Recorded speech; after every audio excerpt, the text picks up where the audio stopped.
So welcome back after the break. ना break के बाद अब हम करने वाले हैं नेक्स्ट टॉपिक को स्टार्ट, जिसका नाम है थ्रेट्स टू इंडिपेंडेंस। यानी ये जो ऑडिटर की इंडिपेंडेंस है, ऑडिटर इंडिपेंडेंट होना चाहिए, कहां लिखा है जल्दी से बताओ।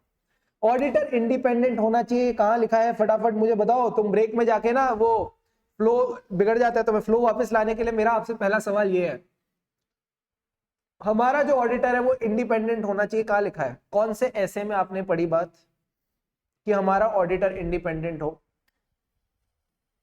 अरे डेफिनेशन ऑफ ऑडिट तो कोई भी बना सकता है, डेफिनेशन ऑफ ऑडिट तो कोई भी बना सकता है। हमने ऐसे में बात करी थी एक ऐसे में ये लिखा था ऑडिटर इंडिपेंडेंट होना चाहिए। Overall objectives of independent auditor, सब बच्चों ने एकदम सही बताया सर। ऐसे 200 ने हमको बोला overall objectives of independent auditor, हमारा ऑडिटर इंडिपेंडेंट होना चाहिए। बट मुझे एक बात बताओ, क्या उसकी इंडिपेंडेंस में कुछ थ्रेट्स आ सकते हैं? The answer is yes, threats आ सकते हैं, और उन्हीं थ्रेट्स की हम बात करने वाले हैं। सबसे पहला जो थ्रेट है वो है सेल्फ इंटरेस्ट थ्रेट। ये कहां से आए हैं? कोड ऑफ एथिक्स जो प्रोफेशनल अकाउंटेंट्स के लिए बनाया जाता है, prepared by international federation of accountants, जो मैंने आपको बताया था पहले भी, आईफैक्ट। इसने 5 तरीके के थ्रेट्स आइडेंटिफाई करे हैं। सर ये 5 थ्रेट क्या है, एक एक करके करेंगे। बहुत आसान टॉपिक है, बहुत ही ज्यादा मजेदार टॉपिक है, आपको भी पढ़ के मजा आएगा। पहला थ्रेट है self interest threat. Self interest threat यानी इसको आप लॉजिकली समझो, एज एन ऑडिटर मैं फाइनेंशियल स्टेटमेंट चेक करने जा रहा हूं उस एंटिटी के जिसमें मेरा खुद का इंटरेस्ट है। मुझे एक बात बताओ, क्या जिस एंटिटी में मेरा खुद का इंटरेस्ट है मैं ऑब्जेक्टिवली उस फाइनेंशियल स्टेटमेंट्स को ऑडिट कर पाऊंगा? क्या मैं एक अनबायस्ड रूप में एक अपनी फ्रीडम के साथ उस फाइनेंशियल स्टेटमेंट को चेक कर पाऊंगा, या मेरी एक बायसनेस रहेगी अगर मैं उस एंटिटी में इंटरेस्टेड हूं? द आंसर इज बायसनेस रहेगी।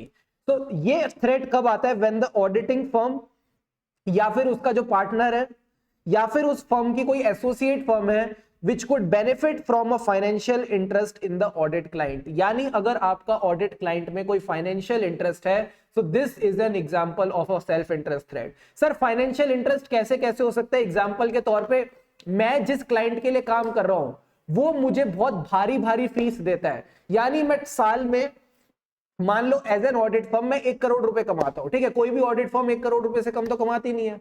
मैं साल के 1 करोड़ रुपए कमाता हूं एज ए ऑडिट फर्म, और एक क्लाइंट मुझे 90 लाख रुपीस देता है, यानी 1 करोड़ साल भर की कमाई, उसमें से 90 लाख एक क्लाइंट से आ रहे। क्या लगता है उस क्लाइंट की मैं गलतियां निकाल पाऊंगा? सोच समझ के बताना। एक ऐसा क्लाइंट है जिसमें 1 करोड़ में से 90 लाख वहीं से आ रहे हैं, यानी 90% फीस वहीं से आ रही है। क्या तो क्या मैं उस क्लाइंट की गलती निकाल पाऊंगा? नहीं निकाल पाऊंगा। द आंसर इज नहीं निकाल पाऊंगा। तो जहां पे भी हैवी डिपेंडेंस रहेगी ऑडिट फीस पे, ध्यान देना, जहां पे भी हैवी डिपेंडेंस रहेगी क्लाइंट फीस पे, या मुझे डर रहेगा कहीं ये क्लाइंट चला ना जाए, तो मैं उस क्लाइंट की फीस को ध्यान में रखते हुए कभी भी ऑब्जेक्टिवली अपना काम नहीं कर पाऊंगा। मैंने कहा फीस से रिलेटेड एक और point, contingent fees for the audit engagement. क्या मेरी ऑडिट एंगेजमेंट की जो फीस है वो फिक्स्ड होनी चाहिए या कंटिंजेंट होनी चाहिए? कंटिंजेंट यानी ऐसा होगा तो इतनी फीस देंगे, वैसा होगा तो इतनी फीस देंगे। भाई साहब ऐसा वैसा होगा नहीं चलता ऑडिट में। ऑडिटर को बोला है ऑडिट करेगा तो ऑडिटर ऑडिट करेगा, अपनी रिपोर्ट इशू करेगा, बट ये जो फीस है ये फिक्स्ड होनी चाहिए, ये कंटिंजेंट नहीं होनी चाहिए। अगर कंटिंजेंट होगी तो अगर क्लाइंट को आपकी रिपोर्ट पसंद नहीं आई तो फिर तो वो कम फीस देगा, और आप क्लाइंट को खुश करने की कोशिश करोगे। जहां आपने क्लाइंट को खुश करने की कोशिश करी वहां आपकी ऑब्जेक्टिविटी की बैंड बच जाएगी, वहां आपकी इंडिपेंडेंस की बैंड बच जाएगी। तो दोनों फीस वाले पॉइंट याद रखना, undue dependence on the fees और कंटिंजेंट फीस। सर फीस तो चलो ठीक है, और फाइनेंशियल इंटरेस्ट क्या हो सकता है? तो मैंने कहा अगला फाइनेंशियल इंटरेस्ट हो सकता है मैंने उसको लोन दिया है, मैंने उस क्लाइंट को लोन दिया है, या मैंने उस क्लाइंट के बिहाफ पे गारंटी दी है। तो अब एक बात बताओ, जिसको मैंने लोन दिया है मैं उसको खुश रखना चाहूंगा या उसको दुखी करूंगा? मैंने अगर किसी को लोन दिया है, मैं उस व्यक्ति को, उस वस्तु को, उस विशेष को, उस संज्ञा को मैं खुश रखना चाहूंगा या दुखी रखूंगा? सर मैं खुश रखना चाहूंगा, और खुश रखने के लिए मुझे उसकी बातें माननी पड़ेंगी, मैं उसका फाइनेंशियल स्टेटमेंट कभी भी अच्छे से ऑडिट नहीं कर पाऊंगा। तो अगर मैंने सामने वाले व्यक्ति को लोन दे रखा है या उसको गारंटी दे रखी है जो मेरा क्लाइंट है, तो मैं कभी भी वहां पे उससे ठीक से इंडिपेंडेंटली ऑडिट नहीं कर पाऊंगा। तो सर पहला तरीका हो गया फीस, दूसरा हो गया मैंने उसको लोन दे रखा है, तीसरा क्या हो गया? बिजनेस रिलेशन है, हम दोनों की क्लोज बिजनेस रिलेशन है, हम दोनों ने मिलकर कोई धंधा रन कर रहे हैं। अगर कोई मेरा बिजनेस पार्टनर होगा तो वो तो मेरे दोस्त की तरह ही हो गया ना। अगर कोई मेरा बिजनेस पार्टनर है मैं उसकी गलतियां क्यों निकाल लूंगा? तो अगर मेरी क्लोज बिजनेस रिलेशनशिप है विद द ऑडिट क्लाइंट, मैं कभी नहीं कर पाऊंगा। या तो मैं उसके साथ बिजनेस कर रहा हूं या मैं उसका एम्प्लॉय बनना चाहता हूं। यानी एज एन ऑडिटर मैं अपनी फर्म के साथ काम नहीं करना चाहता। मैं चाहता हूं जिस कंपनी का मैं ऑडिट कर रहा हूं, जैसे कि रिलायंस का ऑडिट कर रहा हूं, आईटीसी का ऑडिट कर रहा हूं, हिंदुस्तान यूनिलीवर का ऑडिट कर रहा हूं, मैं उसका एम्प्लॉय बनना चाहता हूं। अगर मैं किसी कंपनी का एम्प्लॉय बनना चाहता हूं तो क्या मैं उसकी गलतियां निकालूंगा? The answer is no. अगर मुझे लगता है पोटेंशियल एम्प्लॉयमेंट मिलने वाली है, मैं कभी भी इंडिपेंडेंटली ऑडिट नहीं कर पाऊंगा। सर ये तो बड़ा आसान है।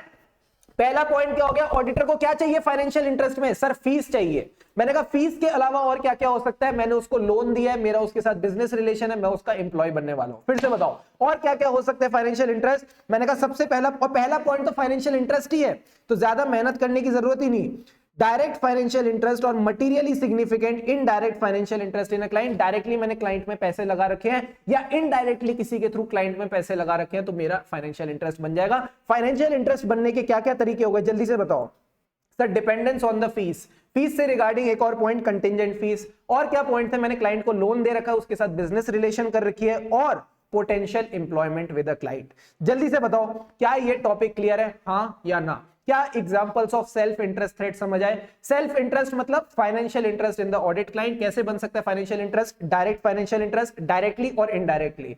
और कैसे बनता है फाइनेंशियल इंटरेस्ट? मैंने क्लाइंट से फीस लेनी है जो कि बहुत ज्यादा है, मेरी क्लाइंट की फीस कंटिंजेंट है। और क्या तरीका था? सर मैंने क्लाइंट को लोन दे रखा है, क्लाइंट के साथ बिजनेस रिलेशन है, मैं क्लाइंट का एम्प्लॉय बनना चाहता हूं। This is how we'll remember these 6 points. क्या आपको ये 6 के 6 पॉइंट्स क्लियर है? जल्दी से बताओ हाँ या ना। Quickly let me know, are these 6 points clear to all of you? Come on people, जल्दी से आंखें बंद करके ना एक बार रिकॉल भी कर लो। फटाफट आंखें बंद करके रिकॉल भी कर लो, 2 मिनट 3 मिनट से ज्यादा नहीं लगेंगे। आंखें बंद करो, रिकॉल करो और बताओ क्या ये बातें आपको समझी नहीं समझी, फटाफट बताओ।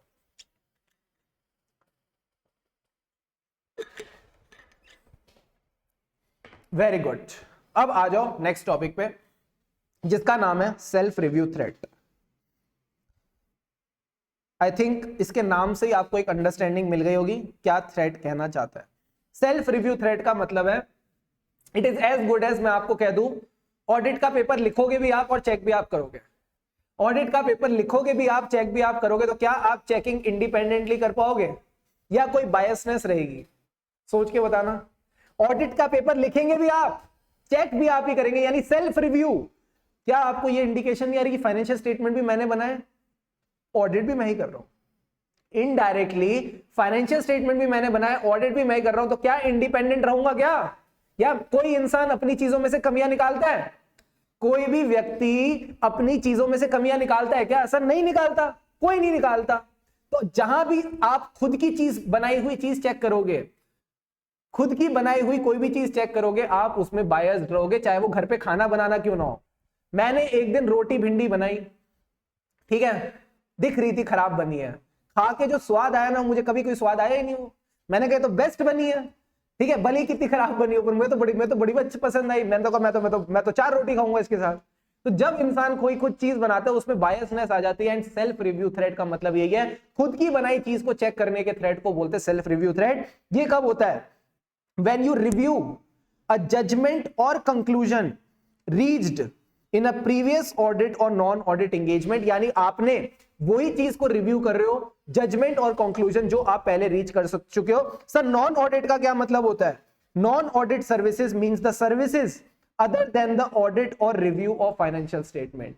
आपने यही बात मैंने आपको समझाई थी कि फाइनेंशियल स्टेटमेंट का ऑडिट भी होता है, लिमिटेड रिव्यू भी होता है। ये दोनों ऑडिट सर्विसेज मानी जाती है। नॉन ऑडिट सर्विसेज में क्या आती है? Management services. अगर मैं मैनेजमेंट को कंसल्टेंसी दे रहा हूं कि आप अपने बिजनेस को ऐसे बढ़ाओ, आप अपनी कॉस्ट को ऐसे ऑप्टिमाइज करो, आप अपने रेवेन्यू को ऐसे बढ़ा सकते हो, तो this is not an audit service. मैं कोई फाइनेंशियल स्टेटमेंट को चेक कर नहीं रहा।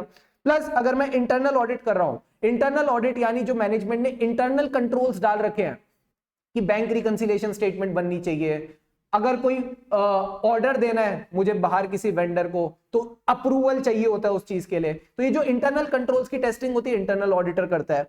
इन्वेस्टमेंट एडवाइजरी सर्विसेज, आपके पास एज अ मैनेजमेंट 100 करोड़ रुपए पड़े हैं, आपको उसको अलग अलग जगह इन्वेस्ट करना है, उसकी अगर मैं एडवाइजरी दे रहा हूं तो क्या ये ऑडिट है? The answer is no, this is the non audit service. इसी तरह design and implementation of information technology system, अगर मैनेजमेंट का जो अकाउंटिंग सिस्टम है, टैली कोई यूज नहीं करता आज की डेट में, सब यूज करते हैं बड़े बड़े सॉफ्टवेयर्स, तो अगर वो सॉफ्टवेयर्स को मैंने ही डेवलप करवाया है एज एन ऑडिटर, तो आप एक बात बताओ, जब मैं इंटरनल कंट्रोल की टेस्टिंग करने जाऊंगा, उसमें जब मैं इंफॉर्मेशन सिस्टम की टेस्टिंग करूंगा, क्या इसमें बायसनेस आ जाएगी? हाँ या ना, सच्ची सच्ची बताना। जिस इंफॉर्मेशन टेक्नोलॉजी सिस्टम से इनके अकाउंटिंग रिकॉर्ड्स बनते हैं, अगर वो मैंने ही डिजाइन करा है, मैंने ही इंप्लीमेंट करा है, नॉन ऑडिट सर्विस दी है, क्या मैं ऑडिट करते वक्त इस चीज को लेके बायस हो जाऊंगा या नहीं हो जाऊंगा? सच्ची सच्ची बताना, हाँ या ना। क्या आपको ये फीलिंग आ रही है कि इस एरिया में भी बायसनेस आ सकती है? What do you feel? Yes sir, इस चीज में बायसनेस आ सकती है, एंड इन्हीं चीजों को हमने सेक्शन 144 में प्रोहिबिट कर रखा है। जब आप मेरे साथ सेक्शन 144 पढ़ेंगे, कंपनीज एक्ट 2013 का, ब्रैकेट में लिख दो यहां पे, जब आप मेरे साथ सेक्शन 144 144 ऑफ कंपनीज एक्ट 2013 पढ़ेंगे, उसमें मैं बोलूंगा एक ऑडिटर ये सारी सर्विसेज कंपनी को दे ही नहीं सकता। क्यों नहीं दे सकता? क्योंकि सेल्फ रिव्यू थ्रेट आ जाएगा। तो सेल्फ रिव्यू थ्रेट से बचने के लिए कंपनीज एक्ट 2013 में प्रोविजन डाला गया, सेक्शन 144 कंपनीज एक्ट 2013 में, कि ये सारी सर्विसेज अब प्रोहिबिटेड है, आप ये नहीं दे सकते। क्या आपने कंपनी लॉ में सेक्शन 144 पढ़ा है? मेरे हिसाब से शायद से इंटर में आ चुका है। कोई बच्चा है जिसको ऐसा कुछ याद आ रहा है कि सेक्शन 144 में ऑडिट एंड ऑडिटर्स में आपने कुछ इस तरह का पढ़ा हो कि आप फाइनेंशियल इंफॉर्मेशन सिस्टम वाली सर्विसेज नहीं दे सकते, ठीक है, अकाउंटिंग एंड बुक कीपिंग वाली सर्विसेज नहीं दे सकते, इन्वेस्टमेंट एडवाइजरी सर्विसेज नहीं दे सकते, एक्चुरियल सर्विसेज नहीं दे सकते? याद आ रहा है? इसी वजह से ये सेक्शन डाला गया है। अब आपको समझ आ गया? आई होप वो डॉट्स क्लियर हो गए। ठीक है, design implementation and maintenance of internal control नहीं कर सकते, बच्चा कह रहे नॉन सर्विसेज दे रखे। यस सर, अब याद आ रहा है। तो ये रीजन है जिस वजह से ये सारी सर्विसेज डिसअलाउड है। संतुष्टि मिल गई? हाँ सर, संतुष्टि मिल गई। दो ही एग्जांपल्स है, इसके ज्यादा एग्जांपल्स नहीं है। पहला एग्जांपल, जो ऑडिटर है वो कंपनी का डायरेक्टर और सीनियर ऑफिसर रह चुका है। तो जो बंदा कंपनी का डायरेक्टर और ऑफिसर रह चुका है पहले, अब अगर वो ऑडिटर बन जाएगा तो वो क्या कंपनी की गलतियां निकालेगा? द आंसर इज नो, कभी नहीं निकालेगा। दूसरी बात, ऑडिटर वही सर्विसेज परफॉर्म करता है which are subject matters of audit. Sir subject matter of audit का क्या मतलब है? ध्यान से सुनो, इधर देखो इधर देखो इधर देखो, डाउट आएगा तुमको। सर इस लाइन का क्या मतलब है कि auditor is performing services that are subject matter of audit, यानी इसी ने फाइनेंशियल स्टेटमेंट बनाए हैं, इसी ने इंटरनल कंट्रोल्स बनाए हैं, यानी जिस चीज की चेकिंग करने ऑडिटर आया है वो बनाई भी ऑडिटर ने है। तो सब्जेक्ट मैटर ऑफ ऑडिट यानी जिस चीज का ऑडिट हो रहा है वो काम ऑडिटर ने ऑलरेडी कर रखा है, तो कोई बंदा अपनी गलतियां नहीं निकालेगा। तो दो पॉइंट्स बस आपने याद रखने हैं, auditor has been the director और senior officer of the company, plus auditor has perform दो services which are subject matter of the engagement. क्या आपको सेल्फ रिव्यू थ्रेट क्लियर हुआ? क्या आपको इसमें संतुष्टि मिली? जल्दी से बताओ हाँ या ना। तो दो थ्रेट्स हो गए, self interest threat which was about the financial interest. Financial interest means fees, cash चाहिए, मुझे कैश चाहिए, तो फीस मिल जाती है। मैंने कहा heavy dependence on the fees, plus हमारी फीस कंटिंजेंट है, बिजनेस रिलेशन है, एम्प्लॉय है, और क्या था, लोन दे रखा है मैंने क्लाइंट को। फिर हमने सेल्फ रिव्यू थ्रेट पढ़ा जिसका मतलब है रिव्यू ऑफ अ जजमेंट और conclusion reached as a part of audit और non audit engagement. Non audit engagement हमने पूरा डिस्कस किया, जिसने सेक्शन 144 पढ़ रखा था उसको पुरानी यादें भी ताजा हो गई। और दो एग्जांपल्स हमने पढ़ लिए, auditor has been the director और senior officer of the company, या फिर auditor has actually perform services which are the subject matter of audit engagement, जिसका ऑडिट हम करने आए हैं। Quickly read through it and मुझे कंफर्म करो क्या ये बातें क्लियर है, हाँ या ना। जल्दी से देखो और बताओ।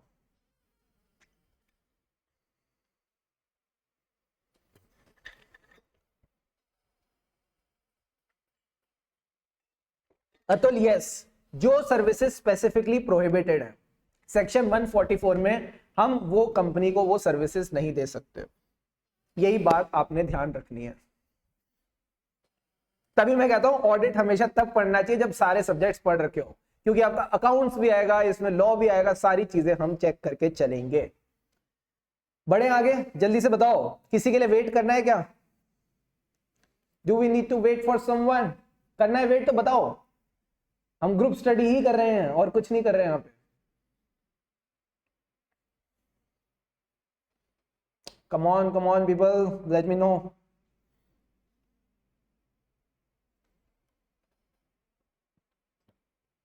Do we need to wait for someone?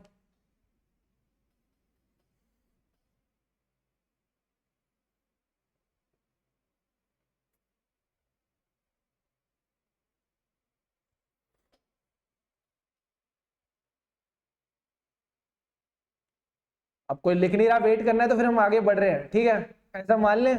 कोई कुछ नहीं लिख रहा, यस सर वेट करना है, नहीं करना, बढ़े आगे, बढ़ो सर, चलो डन। अब बढ़ते हैं आगे नेक्स्ट टॉपिक की तरफ, advocacy threats. Please proceed, very very good.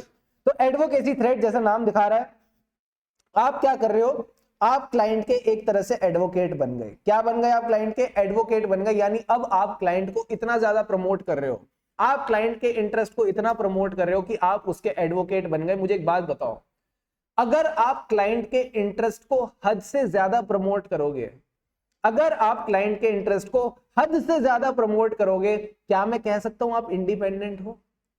क्या मैं बोल सकता हूं आप इंडिपेंडेंट हो? The answer is no sir, आप नहीं बोल सकते, क्योंकि अब आपका रिश्ता एक ऑडिटर से ज्यादा हो गया है। अब आप क्लाइंट के ऑडिटर नहीं, अब आप एडवोकेट वाली फील दे रहे हो। तो advocacy threats occur when the auditor promotes और इज परसीव्ड टू प्रमोट, या तो वो प्रमोट कर रहा है या हमको फील आ रही है, कि वो प्रमोट कर रहा है क्लाइंट के ओपिनियन को इस कदर, टू अ पॉइंट, मतलब का क्या मतलब है, इस कदर प्रमोट कर रहा है where people may believe that the objectivity is getting compromised. Sir objectivity का क्या मतलब होता है? an attitude which is free of bias, जिसमें कोई बायसनेस नहीं होती, उसको ऑब्जेक्टिविटी बोलते हैं। और अगर आपकी ऑब्जेक्टिविटी कॉम्प्रोमाइज हो रही है, ऑब्जेक्टिविटी की धज्जियां उड़ रही हैं, तो इसका मतलब एडवोकेसी थ्रेट है। So if you are promoting the client's interest or it is perceived, सिर्फ प्रमोट नहीं, अगर परसीव भी हो रहा है, हमको फील आ रही है कि आप प्रमोट कर रहे हो क्लाइंट के इंटरेस्ट को to a point that your objectivity is compromised, तो इसको एडवोकेसी थ्रेट बोलेंगे। एग्जांपल में एक एग्जांपल तो ऑब्वियस है, that is acting as an advocate of the client. अगर आप क्लाइंट के एडवोकेट बन जाते हो, लिटिगेशन का क्या मतलब होता है, तारीख पे तारीख मिल रही है, माय लॉर्ड नहीं मिल रहा है तो इंसाफ। तो अगर आप क्लाइंट के एडवोकेट बन जाते हो या थर्ड पार्टी डिस्प्यूट्स में चले जाते हो, तो आपका ये एडवोकेसी थ्रेट है। दूसरा थ्रेट का क्या मतलब है, आप क्लाइंट के शेयर्स को प्रमोट कर रहे हो, आप बोल रहे हो शेयर ले लो, रिलायंस के शेयर ले लो। अरे कौन सा ऑडिटर होता है जो रिलायंस के शेयर बेचने निकलता है? कोई होता है क्या ऐसा auditor? So if you are dealing in the shares and securities of the company, if you are promoting the shares and securities of the company, then my friend, you are compromising on your objectivity। यहां पे भी advocacy threat आ जाएगा। तो advocacy threat के दो चीजें हैं, आपने ध्यान रखना है, dealing in the shares and securities of the company, and the दूसरा point is acting as an advocate of the client in the litigations और थर्ड पार्टी जो भी दिक्कतें होती हैं, जिसको हम बोलते हैं डी से दिक्कत, डी से डिस्प्यूट। ठीक है जी, तो ये हो गए आपके तीन थ्रेट्स। पहला थ्रेट क्या था? Self interest threat. इस सेल्फ इंटरेस्ट थ्रेट में क्या आते थे सर? फाइनेंशियल इंटरेस्ट आते थे, डायरेक्ट फाइनेंशियल इंटरेस्ट होता था। और बताओ इंटरेस्ट, फाइनेंशियल इंटरेस्ट क्या क्या होते थे? एक बार बताओ जरा चैट बॉक्स पे, जल्दी से बताओ चैट बॉक्स पे, फटाफट बताओ। What are the different types of financial interest? Cheating नहीं करेगा कोई बच्चा चीटिंग नहीं करेगा, सोच के बताओ what were the different types of financial interest. अगर बता दिया ना तो फिर देखो क्या कॉन्फिडेंस आता है। लोन, वेरी वेरी गुड, बहुत बढ़िया सृष्टि, छा गए तुसी।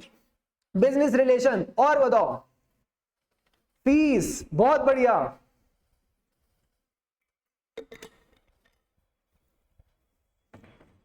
एम्प्लॉयमेंट, कंटिजेंट फीस, लोन, यही सारी बातें आपने ध्यान में रखनी थी। एंड जब बात करी मैंने सेल्फ इंटरेस्ट थ्रेट के बाद किसकी बात करी सर? Self review threat.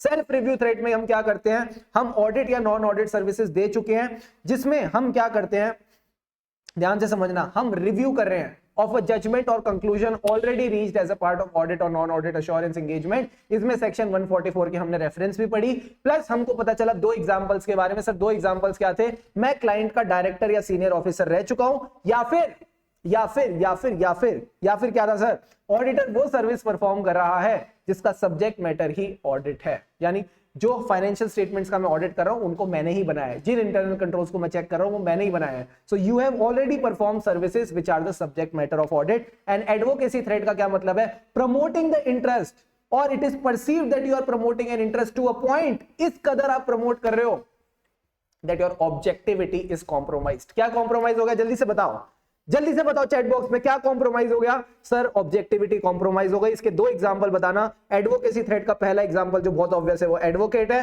दूसरा रिलायंस के शेयर ले लो, यानी you are dealing in the securities और the shares of the company, right. क्या तीनों तरह के थ्रेड्स क्लियर हैं, फटाफट बताओ हाँ या ना। Are these 3 threats clear, because इसके बाद से 2 थ्रेड है और हमारा थ्रेड वाला टॉपिक खत्म हो जाएगा। फटाफट बताओ, क्लियर है sir. Now let's move to the next topic जिसका नाम है फेमिलियरिटी थ्रेड। नाम से पता चल रहा है अब हम क्लाइंट के ऑडिटर नहीं रिश्तेदार हो गए हैं। अब हम क्लाइंट के ऑडिटर नहीं रिश्तेदार हो गए हैं, यानी when the auditor forms relationship, रिश्ता मतलब रिलेशनशिप विद द क्लाइंट, लिख लो ये रिश्ता क्या कहलाता है। When the auditor forms relationship with the client where they end up being too sympathetic to the client interest, यानी क्लाइंट को लेके ऐसे सिंपैथी आ गई, ओहो मेरे बाबू सोना को लॉस हो गया, प्रॉफिट दिखा देते हैं। अरे भाई साहब नालायक हो गया, कैसे ऑडिटर हो तुम, तुमको ऑब्जेक्टिविटी रखनी है, तुमको इंडिपेंडेंस रखना है, तुम क्लाइंट को लेके सिंपैथेटिक नहीं हो सकते। Be an auditor, be professional scepticism वाला ऑडिटर, एटीट्यूड रखो, क्वेश्चनिंग माइंड, ठीक है, अलर्ट, क्रिटिकल असेसमेंट, ये सब करना है तुमको। क्या कर रहे हो तुम, सिंपैथेटिक हो रहे हो। सिंपैथेटिक नहीं होना, रिश्ता नहीं बनाना क्लाइंट के साथ। सर कब हो सकता है रिश्ते वाला थ्रेट, अगर हमारा कोई क्लोज रिलेटिव, ऑडिट टीम का क्लोज रिलेटिव क्लाइंट में सीनियर पोजीशन में है, या फिर हमारा जो फॉर्मर पार्टनर है, पुराना पार्टनर, वो अब कंपनी का डायरेक्टर या सीनियर एम्प्लॉय बन गया है, या फिर हमारी क्लाइंट के साथ इतनी ज्यादा लॉन्ग एसोसिएशन हो गई है कि अब वो हमारे फैमिली जैसे ही हो गए हैं। And the last point is आए दिन वो हमको इतने प्यारे प्यारे गिफ्ट्स और हॉस्पिटैलिटी देते रहते हैं। सर हॉस्पिटैलिटी का क्या मतलब है, उन्होंने बोला क्लाइंट वालों ने, हे ऑडिटर अब तुम बड़े थक गए होगे, ध्यान से समझना हॉस्पिटैलिटी का मतलब, हे ऑडिटर अब तुम बड़े थक गए होगे, ऐसा करो जाके तुम कहां घूमने भेजें, बताओ ऑडिटर को कहां घूमने भेजें, ऐसा करो तुम स्विट्जरलैंड घूम के आ जाओ। ठीक है, हमने ऑडिटर को फिर बोला तुम जाके स्विट्जरलैंड घूम के आ जाओ। अब बताओ क्या जिस ऑडिटर को क्लाइंट स्विट्जरलैंड भेजेगा वो ऑडिटर उसकी गलतियां निकालेगा क्या? ऐसा नहीं फील आ रही है तो फैमिली वाली रिलेशनशिप हो गई है, तो फैमिली वाले भी नहीं भेजते एक दूसरे को, ये तो क्लाइंट भेज रहा है हॉस्पिटैलिटी देके। ठीक है, तो अगर आप गिफ्ट्स और हॉस्पिटैलिटी एक्सेप्ट कर रहे हो फ्रॉम द क्लाइंट या उनके डायरेक्टर या उनके employees, again this is a familiarity thread. तो सर 4 पॉइंट्स कैसे याद रखेंगे फेमिलियरिटी थ्रेड का? सबसे पहला पॉइंट तो रिलेटिव ही है, आपका कोई क्लोज रिलेटिव क्लाइंट का मेंबर है। दूसरा पॉइंट, वो हमारा रिलेटिव नहीं है बट हमने इतना समय साथ बिताया है, फिर से बोलना मेरे साथ, वो हमारा रिलेटिव नहीं है बट हमने इतना समय साथ बिताया है कि वो रिलेटिव जैसा है, यानी long association between the auditor and the client.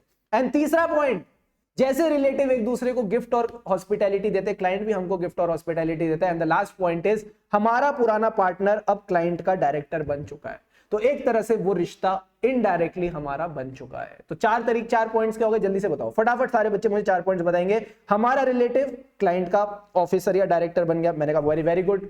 रिश्ता नहीं है बट इतना समय साथ बिताया, लॉन्ग एसोसिएशन है between the auditor and client की, वो हमारी फेमिलियरिटी थ्रेड क्यों आ गया है।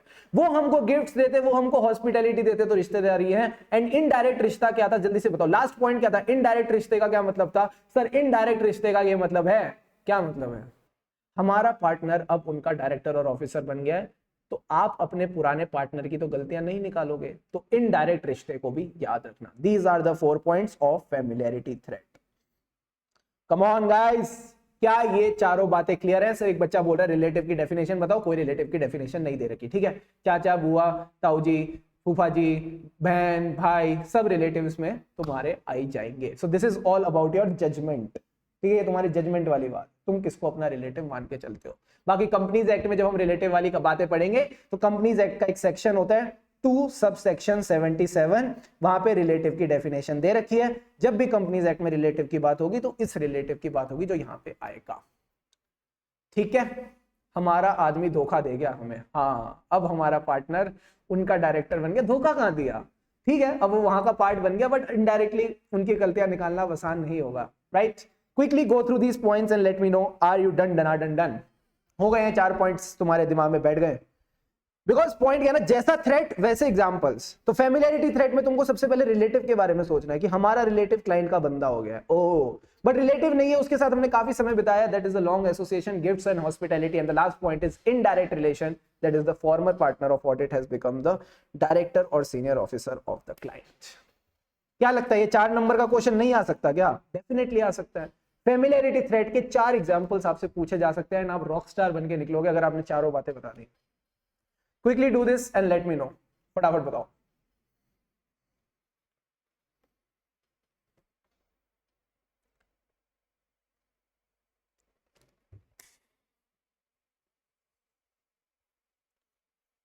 वेरी गुड मिंकल जी, बहुत बढ़िया। पानी वानी पी लो यार, तुम भी बहुत ज्यादा थक जाते होगे, इतनी मेहनत कर रहे हो, ठीक है इतनी मेहनत मशक्कत कर रहे हो, इतने दिल से तुम पढ़ाई कर रहे हो, पानी वानी पीते रहा करो, ठीक है। Keep your body recharge, that is very important.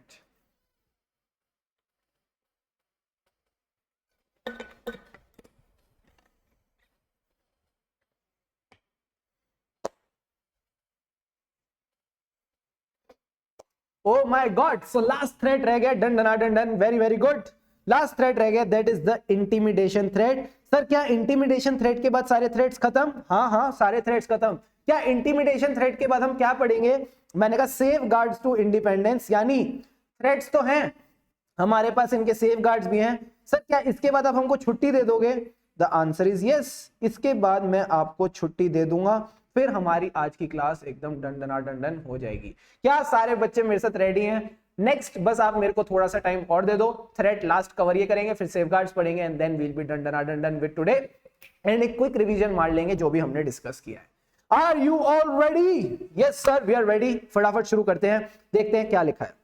Intimidation threat का क्या मतलब है? इंटिमिडेट करना यानी किसी को डराना, धमकाना, अनकंफर्टेबल करना। ध्यान से समझना मेरी बात। इंटिमिडेशन थ्रेट का क्या मतलब है? इंटिमिडेट करना यानी किसी को डराना, धमकाना, अनकंफर्टेबल फील कराना, इसको बोलते हैं intimidation threat. This threats occur when the auditors are deterred. Oh my god sir कैसे भारी भारी वर्ड्स लिखता है ना इसे। डेटर्ड का क्या मतलब है? ऑडिटर को डराया जा रहा है, ऑडिटर को धमकाया जा रहा है। ओहो हो कितना गलत हो रहा है ना बेचारे के पास। ही इज डेटर्ड, उसको डराया जा रहा है, धमकाया जा रहा है। फ्रॉम एक्टिंग ऑब्जेक्टिवली, उसको रोका जा रहा है डरा धमका के कि तुम ऑब्जेक्टिवली एक्ट मत करो, हमारे हिसाब से चलो। With N adequate degree of professional scepticism, उससे प्रोफेशनल स्केप्टिसिज्म नहीं हो रहा। तो अगर ऑडिटर के ऊपर ये 4 चीजें लगा दी जाएंगी, सॉरी 3 चीजें लगा दी जाएंगी, तो ऑडिटर कभी भी ऑब्जेक्टिवली काम नहीं कर पाएगा। सर एग्जांपल देके बताओ। पहली चीज है, थ्रेट दिया जा रहा है कि हम आपको रिप्लेस कर देंगे अगर आपने डिसएग्री किया with the application of accounting principle. यानी मैनेजमेंट कह रहा है जैसे हमने अकाउंट्स बनाए ऑडिटर साहब आप वैसे के वैसे एक्सेप्ट करो, नहीं करोगे तो पतली गली से निकल लो। So if a threat is created for replacing the auditor, auditor will have to agree with the management. इसके बारे में कंपनीज एक्ट में भी बहुत सारी बातें लिख रखी हैं। ऑडिटर को हटाना इतना आसान काम नहीं है, ठीक है। कंपनीज एक्ट को इन्हीं बातों को ध्यान में रख के बनाया गया है कि जब भी आपको ऑडिटर को निकालना होगा सिर्फ बोर्ड की नहीं चलेगी, सेंट्रल गवर्नमेंट का अप्रूवल भी लेना पड़ेगा, स्पेशल रेजोल्यूशन भी पास कराना पड़ेगा, ऐसे ऑडिटर को नहीं निकाला जा सकता। बट ये थ्रेट था इसलिए हमने डिस्कस कर लिया। कुछ बच्चों को याद आ रहा होगा सेक्शन 140 में उन्होंने ये बात पढ़ी है, ठीक है। नहीं भी पढ़ी तो हम फिर पढ़ेंगे, रिपीटेशन करा दूंगा तुम्हारी। सर अगली चीज बताओ, प्रेशर, किस चीज का pressure? To disproportionately reduce the work in progress to reduced audit fees, यानी वर्क इन प्रोग्रेस नहीं work in response. So basically उसको क्या बोला जा रहा है कि हम तुमको कम फीस देंगे। अब जिसको कम फीस मिल रही है वो काम भी कम करेगा, तो एक तरह से आप उस पर प्रेशर क्रिएट कर रहे हो कि तू ज्यादा काम मत कर क्योंकि हम तेको फीस भी कम देने वाले हैं। And the last point is threatening with litigation. अगर एज एन ऑडिटर आपने हमारी बात नहीं मानी तो हम आप पे केस कर देंगे। ये बात इतने प्यार से नहीं बोली जाती, वो बोली जाती है ऑडिटर अगर तूने मेरी बात नहीं मानी तो मैं तेरे ऊपर केस कर दूंगा। और हमने कैसे बोला, हे ऑडिटर, अगर आपने हमारी बात नहीं मानी तो हम आप पे केस कर देंगे। तो यही 3 बातें आपने ध्यान रखनी है। सर इसको याद कर रखना भी बहुत आसान है। किसी पे भी थ्रेट क्रिएट करोगे, किसी पे भी थ्रेट क्रिएट करोगे लिटिगेशन का, तो वो बंदा प्रेशर में आ जाएगा। फिर से बोलो मेरे साथ, किसी पे भी थ्रेट क्रिएट करोगे लिटिगेशन का, तो वो बंदा प्रेशर में आ जाएगा। इन 3 पॉइंट्स को बस ध्यान में रखना। सर थ्रेट किस चीज का था, उसको रिप्लेस करने का। प्रेशर किस चीज का था, कि वो मैनेजमेंट के अकाउंटिंग ट्रीटमेंट से एग्री करे। एंड अगला लास्ट पॉइंट क्या था, थ्रेटन विद लिटिगेशन। तो अगर आप थ्रेट क्रिएट करोगे लिटिगेशन का, तो इंसान प्रेशर में आ जाएगा। क्या इंटिमिडेशन थ्रेट क्लियर है? हाँ सर इंटिमिडेशन थ्रेट क्लियर है। It is a threat where the auditor is deterred, D for deterred, deter यानी उसको रोका जा रहा है, उसको डराया जा रहा है, धमकाया जा रहा है, from acting objectively and exercising professional skepticism। 3 तरीके क्या है, थ्रेट क्रिएट किया लिटिगेशन का जिससे वो प्रेशर में आ गया। सर थ्रेट क्या था, threat of replacing the auditor, हम तुमको निकाल देंगे। फिर क्या था सर, उस पर प्रेशर आ गया। प्रेशर किस चीज का आया, थ्रेट क्रिएट किया किस चीज का, लिटिगेशन का। लिटिगेशन का क्या पॉइंट था, कि उसको हमने थ्रेटन किया विद लिटिगेशन। एंड अगेन उस पे प्रेशर किस चीज का, कि वो मैनेजमेंट के अकाउंटिंग ट्रीटमेंट्स के साथ एग्री करे। जैसे मैनेजमेंट कह रहा है अकाउंट्स बनते हैं, वैसे ही ऑडिटर ये बात मान जाए। Such threats are attempted to intimidate auditors to deter them from acting objectively. नलायकों ने सेम टू सेम बात यहां पे फिर से लिख दी, पर ठीक है, लिख दी तो लिख दी, हमको तो ऑलरेडी पता ही है, डेटर वाला वर्ड हमको दिमाग में बैठ गया है। क्या इंटिमिडेशन थ्रेट समझ के मजा आया? फटाफट बताओ हाँ या ना। Is intimidation threat clear to all of you? एक बार आंखें बंद करके रिकॉल भी कर लो, कहीं ना कहीं सारे कीवर्ड तुम्हारे दिमाग में फ्लैश कर जाएंगे और तुम लिख लोगे आंसर, मुझे पूरा विश्वास है। फटाफट बताओ यस और नो, कम ऑन।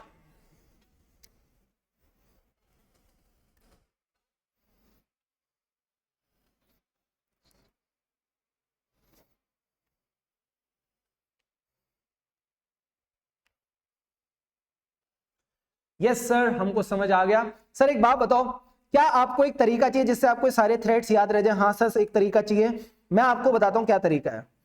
एक ना ड्रिंक आती है सर, इस ड्रिंक का नाम क्या है? इस ड्रिंक का नाम है साफी। इससे क्या होता है, जनरली इस ड्रिंक को वो लोग लेते हैं जिनको थोड़ा सा ना कुछ इश्यूज होते हैं बॉडी में। तो बॉडी में जो भी थ्रेड्स होते हैं उसको डील करने के लिए साफी ली जाती है। तो आप साफी से सारे थ्रेड्स याद रख सकते हो। सर साफी का क्या मतलब है? सबसे पहले होता है S for self interest threat, oh my god. अगला एस क्या होता है? Self review threats, oh my god. A का क्या मतलब है? एडवोकेसी थ्रेड, ओ। एफ का क्या मतलब है? Familiarity thread. एंड आई का मतलब है इंटिमिडेशन थ्रेड। अब आपको नोट्स की जरूरत नहीं है, जब भी खाली बैठे हो सारे थ्रेड्स एक साथ रिवाइज कर लो, उनके एग्जांपल्स याद करो। कम से कम 5 में से 3 एग्जांपल तो दिमाग में आएंगे, जो 2 नहीं आएंगे उनको देख के वापस रिवाइज कर लेना, तो हमेशा 5 एग्जांपल दिमाग में आएंगे। And that's all I want from you, ठीक है। आधे केसेस में तो 2 एग्जांपल है, वो 2 एग्जांपल तुम्हारे दिमाग में मैंने डाल दिए हैं, ठीक है। अब तुमको दिक्कत की जरूरत नहीं है। सर सेफगार्ड्स टू इंडिपेंडेंस बता दो, साफी नहीं लगाने पर बीवी की थ्रेड, वेरी वेरी गुड। अब आ जाओ सर सेफगार्ड्स टू इंडिपेंडेंस। हमको इंडिपेंडेंस अगर रखनी है तो क्या करना पड़ेगा, एक बार ध्यान से पढ़ते हैं। Following are the guidance principles in this regard. कैसे आप सेफगार्ड रख सकते हो? For the public to have confidence in the quality of audit, it is essential कि ऑडिटर हमेशा इंडिपेंडेंट रहे of the entities they are auditing. तो सबसे पहले आपको इंडिपेंडेंट रहना पड़ेगा। इन केस ऑफ ऑडिट की fundamental principles are integrity, objectivity, professional scepticism which are necessarily required before the auditor to be independent. इसने कहा ऑडिटर को अगर इंडिपेंडेंट रहना है तो उसके अंदर इंटीग्रिटी होनी चाहिए। इंटीग्रिटी का क्या मतलब है? ही should be honest, he should be sincere, ठीक है। ऑब्जेक्टिविटी मतलब फ्री फ्रॉम बायस, उसके अंदर कोई भी बायस नहीं होनी चाहिए। आईओ प्रोफेशनल स्केप्टिसिज्म, तो ऐसे याद कर लो इसको, आईओ प्रोफेशनल स्केप्टिसिज्म। आईओ उसके अंदर प्रोफेशनल स्केप्टिसिज्म होना चाहिए। सर आईओ का क्या मतलब है? Integrity, objectivity, professional scepticism. तो इंडिपेंडेंट रहने के लिए उसको एक चाबी चाहिए, ऐसे याद करते हैं। इंडिपेंडेंट रखने के लिए उसको एक चाबी चाहिए। सर चाबी का क्या मतलब है? की फंडामेंटल प्रिंसिपल्स। की फंडामेंटल प्रिंसिपल्स का मतलब क्या है? आईओ ऑडिटर में प्रोफेशनल स्केप्टिसिज्म होना चाहिए। सर आईओ का क्या मतलब है? सारे बच्चे मेरे साथ रिपीट करेंगे। आई का क्या मतलब है? इंटीग्रिटी। इंटीग्रिटी यानी he should be straightforward, he should be honest, he should be sincere. And objectivity का क्या मतलब है? Free from any bias. Integrity, objectivity और प्रोफेशनल स्केप्टिसिज्म होना चाहिए so that he can be independent. But check करना जरूरी है बिफोर टेकिंग एनी वर्क। तो इससे पहले कि आप कोई भी चीज चेक करो, कोई भी काम एक्सेप्ट करो, चेक कर लेना कि उसमें कहीं थ्रेट तो नहीं है, और अगर थ्रेट है, रिलेटेड पॉइंट ध्यान से रखना, और अगर थ्रेट है तो आप वो टास्क नहीं लोगे या फिर सेफगार्ड्स प्लेस करोगे। और अगर आप सेफगार्ड प्लेस नहीं कर पा रहे, देखना क्या मस्त तरीके से तीनों पॉइंट कवर करें हैं।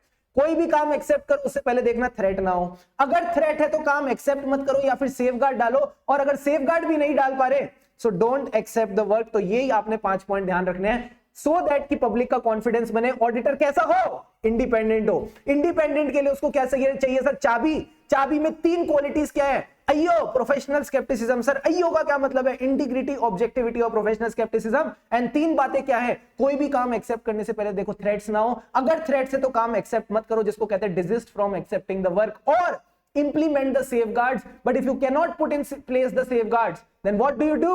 You don't accept the audit work. यही बात आपने ध्यान रखनी है कि ऑडिटर का इंडिपेंडेंट होना जरूरी है। कैसे होगा? जब उसके पास चाबी होगी। सर चाबी का क्या मतलब है? अयो, प्रोफेशनल स्केप्टिसिज्म। जल्दी से बताओ अयो प्रोफेशनल स्केप्टिसिज्म का क्या मतलब है? फटाफट चैट बॉक्स ऑन फायर, जल्दी से बताओ। जो बच्चे घर पे बैठ के देख रहे हैं फटाफट अपनी नोटबुक में लिखो, कैसे मिलेगी इंडिपेंडेंस, क्या क्वालिटीज चाहिए इंडिपेंडेंस होने के लिए, फटाफट बताओ। Come on people, you can do it.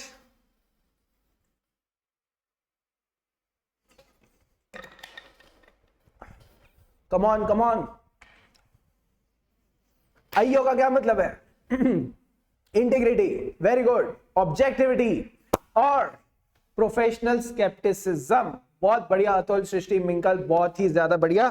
Sir जो भी काम हम एक्सेप्ट करेंगे उससे पहले चेक करेंगे कि कहीं इसमें थ्रेट्स तो नहीं। So before accepting any work check whether there are any threats और not. If there are any threats desist from accepting the task और put in place safeguards. But if you can not put credible और adequate safeguards, आप safeguards नहीं लगा पा रहे, then don't accept the work. तो आपने क्या करना है? बिफोर एक्सेप्टिंग चेक करना है कि कोई थ्रेट्स ना हो। If there are threats, desist और पुट इन प्लेस सेफगार्ड्स, और सेफगार्ड्स नहीं लगा पा रहे, then don't accept the work. Don't accept the work. Clear है? जल्दी से बताओ हाँ या ना। क्या मैंने आपको कोई भी चीज का इसमें रट्टा लगवाया या लॉजिकल था? फटाफट बताओ, क्या ये लॉजिकल था या हमने रट्टा लगाया? जल्दी से बताओ। रट्टा तो नहीं लगाया ना, लॉजिकली एक फ्लो बनाया, and that's all that we need to do. यही पॉइंट आपने इस तरह से याद। क्लियर है? लॉजिकल है सर। मेरा ना थोड़ा मन बदल गया है सर। मन बदल गया है मेरा ना, छुट्टी देने का मन नहीं है। क्या बोलते हो? अभी तो कुछ हुआ ही नहीं यार, 37 मिनट्स हुए हैं, ये तो हमने फटाफट कर लिया। मेरा छुट्टी देने का मन नहीं है। क्या हम एक ऐसे स्टार्ट कर लें, ऐसे 210? जल्दी से बताओ। बहुत प्यारा ऐसे, बहुत इजी ऐसे है। मेरा मन नहीं है छुट्टी देने का। सर आगे करवा दो। Very very good, very very good, बहुत बढ़िया, चलेगा। क्योंकि मुझे था कि ये टाइम लेंगी चीजें, पर ये तो तुमने बड़ी जल्दी कर ली। गरिमा कह रही है सर रिवाइज कर लेता है। गरिमा रिवाइज में आखिरी में करवा दूंगा, डोंट वरी, तुम टेंशन मत लो रिवीजन की। तुमको सारी बातें याद आएंगी, सारी बातें रिवाइज करेंगे, कोई दिक्कत की बात नहीं है। अभी आगे बढ़ जाते हैं, बिकॉज पॉइंट क्या है ना, ये टॉपिक हम ऑलरेडी पढ़ चुके हैं। ओ माय गॉड, क्या तुमको ये टॉपिक ऑलरेडी पढ़ा हुआ लग रहा है? फटाफट बताओ देख के। जल्दी से सारे बच्चे इस टॉपिक को देखो, एक बार नजर मारो। क्या ऑलरेडी पढ़ा हुआ टॉपिक लग रहा है? क्या तुमको फ्लैशेस आ रहे हैं? थोड़ा थोड़ा पढ़ा हुआ लग रहा होगा। जयश्री कह रही हाँ हाँ, इसी जीवन में पढ़ा है, इसी जिंदगी में। जल्दी से बताओ कहां पढ़ा है ये टॉपिक? हल्का हल्का सा पढ़ा लग रहा है। ये जो हल्का हल्का सुरूर है, कहां पढ़ा है ये?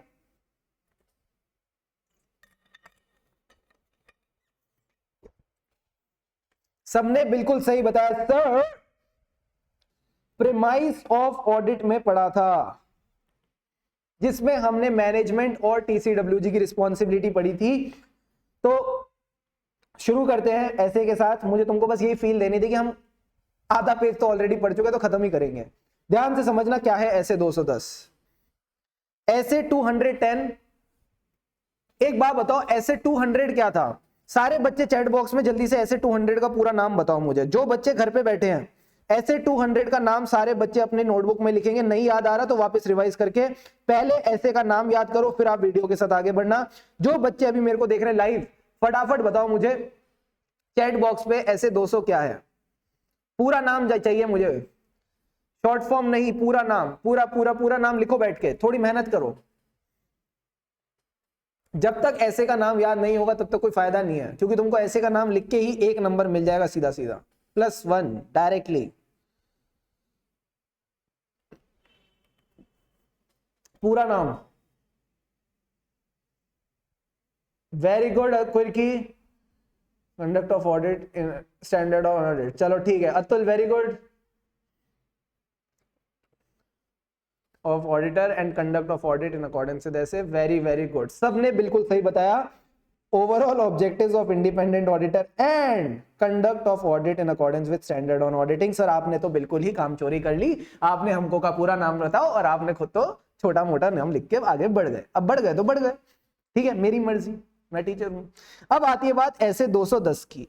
सर 210 क्या कहता है? मैंने आपको ऑडिट का ना एक प्रोसेस बताया था कि पहले क्लाइंट आएगा, हम क्लाइंट के साथ एग्रीमेंट करेंगे, एग्रीमेंट करने से पहले हम चेक भी करेंगे कि क्लाइंट को एक्सेप्ट करना चाहिए कि नहीं, क्लाइंट को एक्सेप्ट करना चाहिए कि नहीं, वो हम ऐसे 220 में पढ़ेंगे। बट एग्रीमेंट की जब बात होगी वो होगी ऐसे 210 में। सर इसका क्या नाम है? इसका नाम है agreeing the terms of audit engagement. यानी बेसिकली अब हम एग्रीमेंट कर रहे हैं, एग्रीमेंट यानी अब हम एग्री कर रहे हैं कि हमारे ऑडिट इंगेजमेंट की टर्म्स क्या होगी, किन शर्तों पे। टर्म्स का क्या मतलब होता है? वो बोलते हैं ना म्यूचुअल फंड के आखिरी में, शर्तें लागू, टर्म्स एंड कंडीशन अप्लाई, शर्तें लागू। किन शर्तों पे हमारी ऑडिट इंगेजमेंट होगी उसको अब हमको एग्री करना पड़ेगा। सर याद कैसे रहेगा?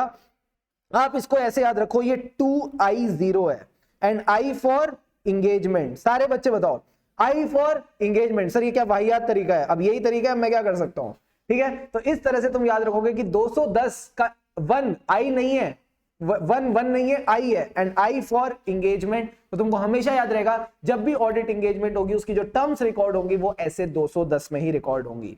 सर पहला टॉपिक क्या है? इसका पहला टॉपिक है प्री कंडीशंस फॉर ऑडिट। हमारा ऑडिट हम एक्सेप्ट करें, हम एग्रीमेंट करें एज एन ऑडिटर, उससे पहले हमारी क्या शर्तें हैं वो हमको यहां पे देखनी है। सबसे पहली बात, जो फाइनेंशियल रिपोर्टिंग फ्रेमवर्क है वो एक्सेप्टेबल होना चाहिए।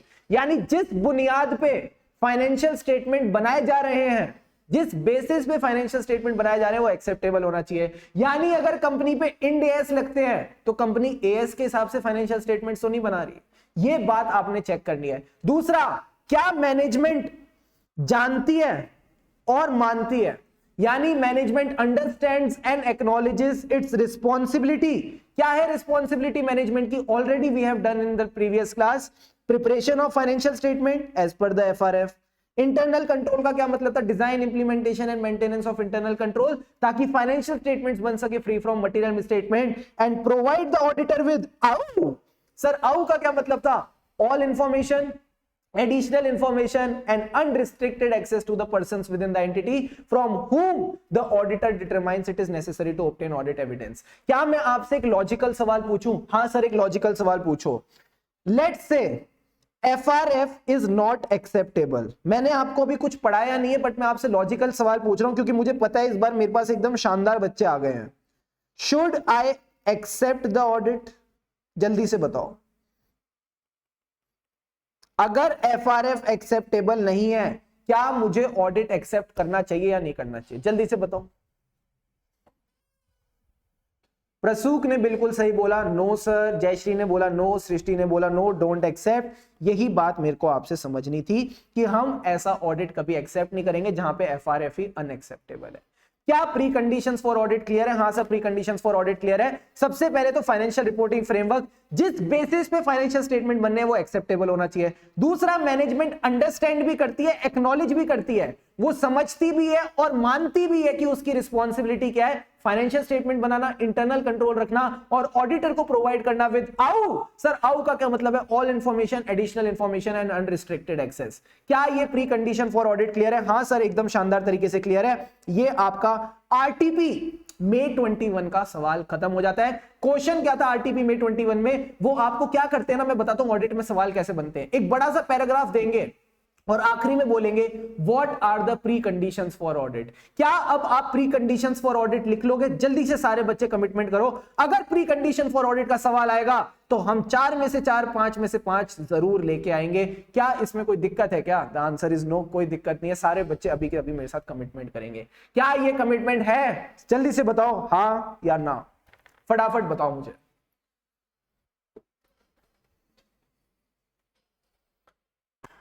ऑल राइट, ग्रेट, बहुत बढ़िया सर। अब आते हैं अगले सवाल पे, contents of the engagement letter. ये जो हम terms of audit engagement agree कर रहे हैं, ये जो हम terms of audit engagement agree कर रहे हैं, May 2017 का सवाल है। इसके अंदर कंटेंट क्या क्या होगा ये हमको बताओ। तो देखना, ध्यान से समझना, मैं आपको एक चार्ट बना के दिखाऊंगा। चार्ट अगर किसी ने समझ लिया, फ्लो समझ आ गया, ये आंसर भी एक केक वॉक बन जाएगा। ध्यान से समझना, कोई भी एग्रीमेंट होता है, कोई भी एग्रीमेंट होता है जिसको हम यहां पे ईएल बोल रहे हैं। सर ईएल का क्या मतलब है? एंगेजमेंट लेटर बोल लो या एग्रीमेंट बोल लो। उस एग्रीमेंट में क्या होता है? एग्जाम्पल के तौर पे मैंने एक एसी खरीदा, ठीक है, उस एसी के एग्रीमेंट में क्या लिखा होगा कि हम आपको एसी देंगे। क्या क्या रिस्पॉन्सिबिलिटी है एसी वाली कंपनी की? वो मुझे एसी देगी, साथ में हो सकता है वो मुझे 2 सर्विसेज और फ्री दे। तो क्या आपको लगता है जिसके साथ भी मैं एग्रीमेंट करता हूं, जिसको मैं पैसे दे रहा हूं, उस एग्रीमेंट में सबसे पहली चीज क्या लिखी होगी? उसमें लिखा होगा कि इस एग्रीमेंट में मुझे मिलने क्या वाला है। तो इस केस में मुझे क्या मिलने वाला है? मेरा ऑडिट होने वाला है। ऑडिट का क्या स्कोप है, क्या ऑब्जेक्टिव है, वो यहां पे सबसे पहले आएगा। Objective and scope of audit, ठीक है sir. Objective and scope of audit आ जाएगा कि ऑडिट में क्या क्या चीजें कवर होंगी, what is the scope of auditor, plus auditor का क्या ऑब्जेक्टिव है। दूसरी चीज क्या आएंगी?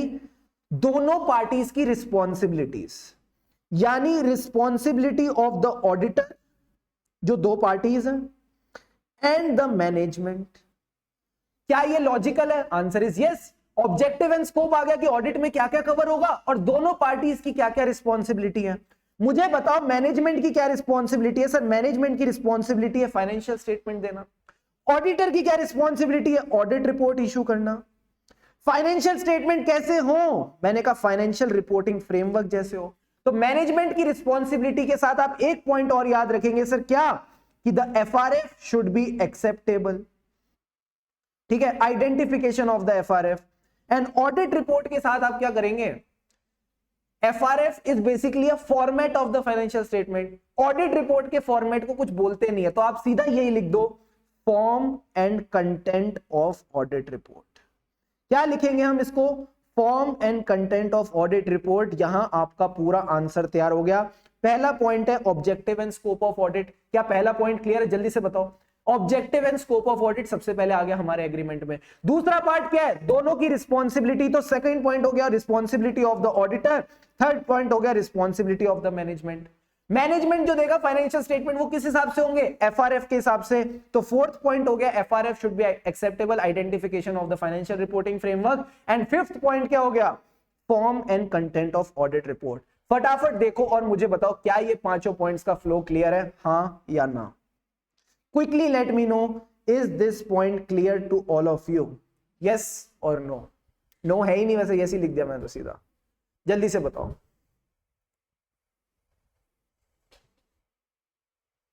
सर क्या मस्त घुमा के लाते हो ना आप हमको, दिमाग खराब कर देते हो।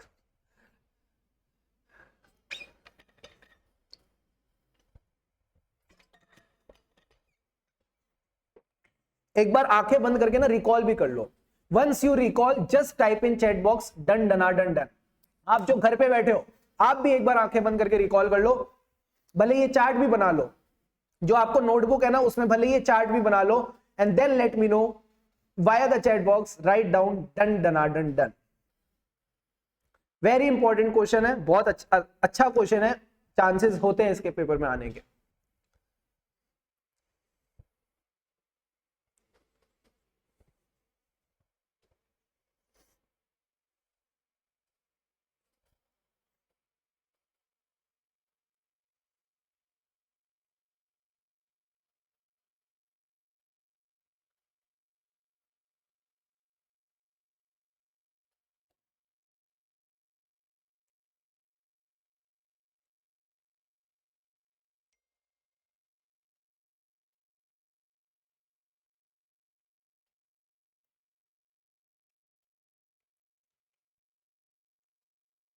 Come on.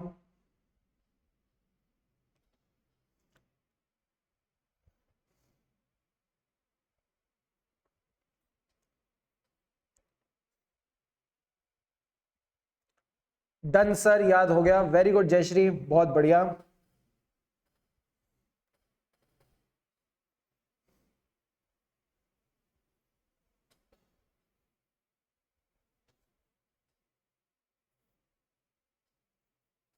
Others just be comfortable, आराम से करो, कोई दिक्कत की बात नहीं, कोई जल्दी नहीं है, take your time but do it, वो इंपॉर्टेंट है।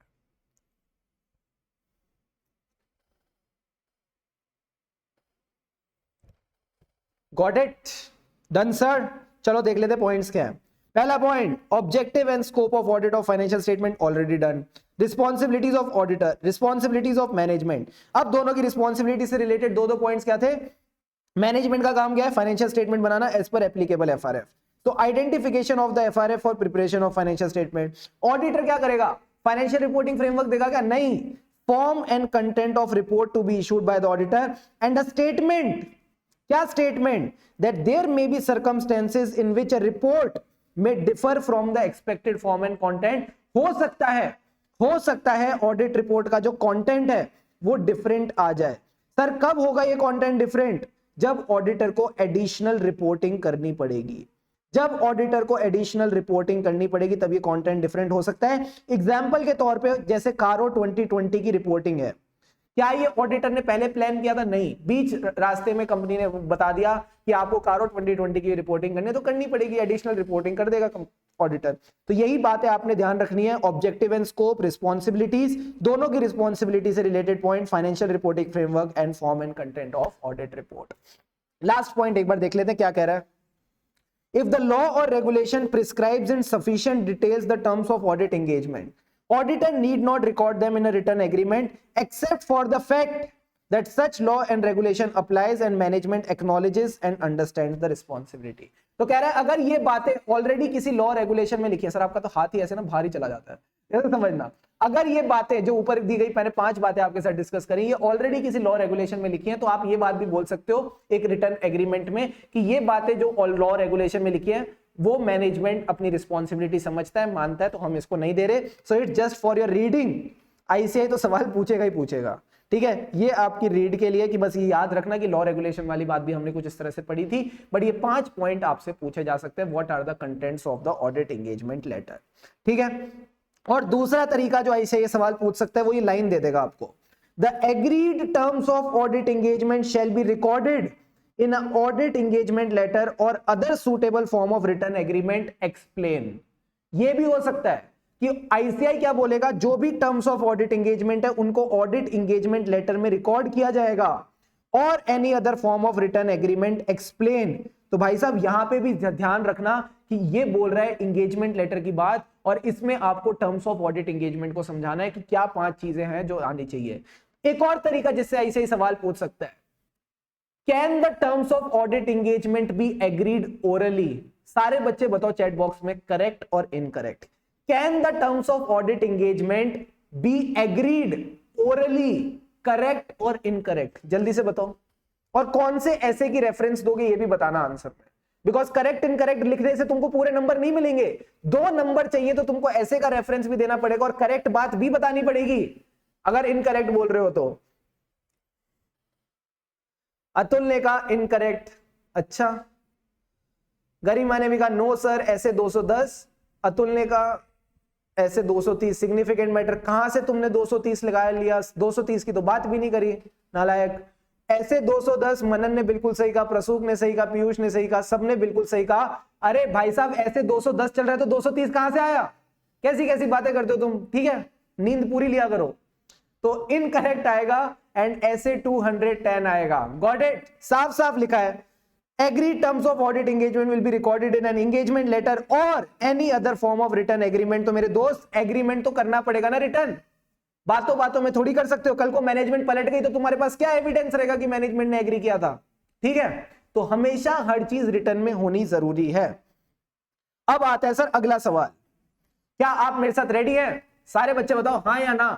ये ऐसे में मजा आ रहा है नहीं आ रहा? ऐसे 210 इज द इजीएस्ट ऐसे ऑफ ऑल, ठीक है, and the most scoring one. अब आओ अगले सवाल पे। क्या हर साल हम जब ऑडिट करने आएंगे, क्या हर साल जब हम ऑडिट करने आएंगे हमको नया एंगेजमेंट लेटर लाना?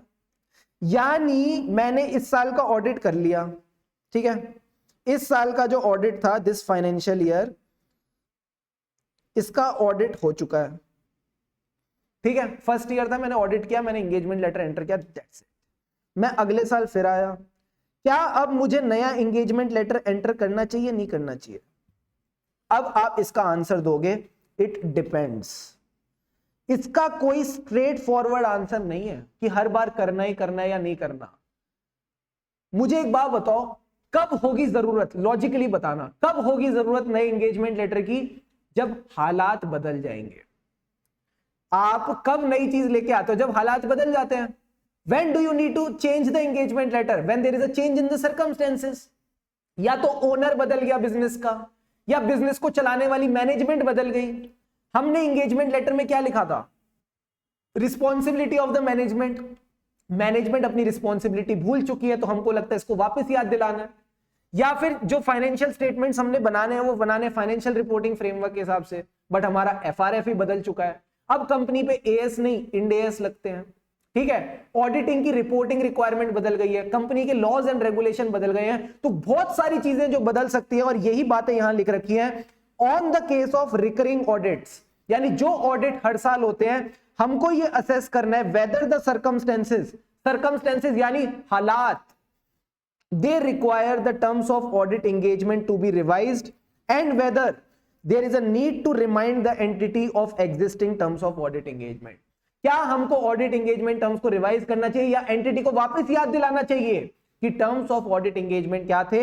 ऑडिटर कैन डिसाइड, देखो ध्यान से, कंपल्सरी नहीं है कि हर बार नया एंगेजमेंट लेटर देना है। Auditor can decide, may decide not to send the new engagement letter, however following factors make it appropriate to revise the terms of audit engagement or remind the entity of existing terms। तो दो cases आपने ध्यान में रखने हैं, या तो हमको ऑडिट एंगेजमेंट लेटर चेंज करना पड़ेगा। कौन से दो फैक्टर्स हो सकते हैं? या तो कुछ चेंजेस आए हैं या एंटिटी को रिमाइंड कराना है। सर एंटिटी को रिमाइंड कब कराना है? जब हमको लगता है एंटिटी को समझ नहीं आ रहा, एंटिटी मिसअंडरस्टैंड कर रही है objective and scope of audit. Oh, या फिर एंटिटी की ओनरशिप में सिग्निफिकेंट चेंज है या एंटिटी को चलाने वालों में चेंज है। ओनरशिप बदल गई है या मैनेजमेंट बदल गई है या इसका धंधा ही बदल गया है। ध्यान से समझना, या तो धंधा बदल गया है या धंधे का ओनर बदल गया या धंधे की मैनेजमेंट बदल गई है। तीनों में से जो भी बदले हमको फर्क नहीं पड़ता। अगर सिग्निफिकेंट चेंज है nature and size of entity के बिजनेस में, तो भी आपको फिर यहां पे लेटर एंटर करना पड़ेगा। सर और बताओ, एफआरएफ चेंज हो गया, other legal regulatory requirement change हो गई या ऑडिटर की रिपोर्टिंग रिक्वायरमेंट चेंज हो गई, तो यहां पे भी आपका नया एंगेजमेंट लेटर आएगा। या फिर आपको लगता है revised terms of audit engagement, तो आप ऑडिट एंगेजमेंट लेटर को रिवाइज करो। पहले जो दो पॉइंट्स हैं वो एंटिटी के रिगार्डिंग है कि एंटिटी मिसअंडरस्टैंड करती है, एंटिटी की मिसअंडरस्टैंडिंग होगी तो वापस याद दिला देते हैं, कोई दिक्कत की बात नहीं। क्या है objective and scope of audit, या फिर आपको लगता है आपके ऑडिट एंगेजमेंट टर्म्स रिवाइज होंगे तो ले आओ। अब बाकी चेंजेस क्या है? धंधा चेंज हो गया, धंधे को चलाने वाला कौन होता है? मैनेजमेंट चेंज हो गई, या इसको जो ओन करता है वो चेंज हो गया। तो 3 पॉइंट्स तो इस तरह से आप याद रख सकते हो, या तो धंधा चेंज हो गया, that is the change in the nature and size of the business और द मैनेजमेंट और द ओनरशिप, ठीक है। एंड लास्ट के 3 पॉइंट्स क्या है? These are regarding the audit report and financial statement, या तो एफआरएफ चेंज हो गया या रिपोर्टिंग रिक्वायरमेंट चेंज हो गई या legal and regulatory requirement change हो गई। सो मैक्सिमम ये 4 से 5 नंबर का क्वेश्चन आएगा, आपको 4 से 5 पॉइंट्स ही लिखने हैं। But why are we remembering so many points? ताकि हमको कंफर्ट रहे कि एक आध पॉइंट भूल भी गए तो हमको याद आ जाएगा, ठीक है। Quickly take 2 to 3 minutes, go through these points in the same way as I discussed and then let me know क्या आपको ये पॉइंट्स याद हो गए। आरटीपी May 21 एकदम ताजा सवाल है, हर बार ये आईसीए का वन ऑफ द फेवरेट्स रहता है। So if asked in the exam you should score full on full. Come on, you can do it. The time starts now.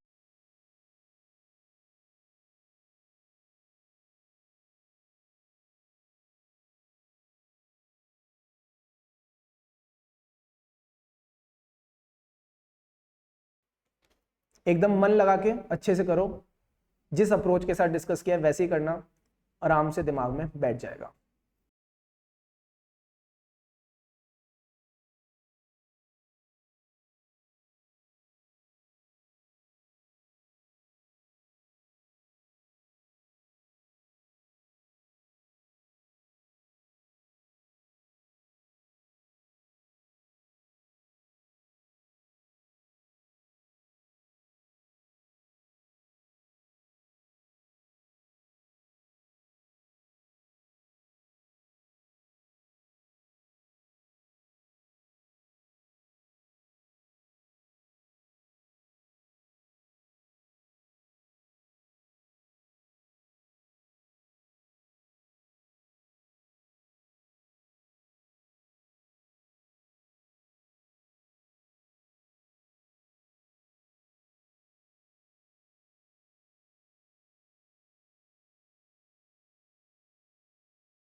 Done done done, very very good sir.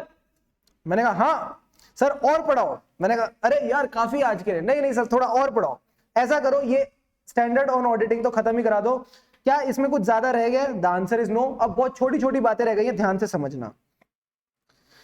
Limitation on the scope prior to the audit engagement acceptance.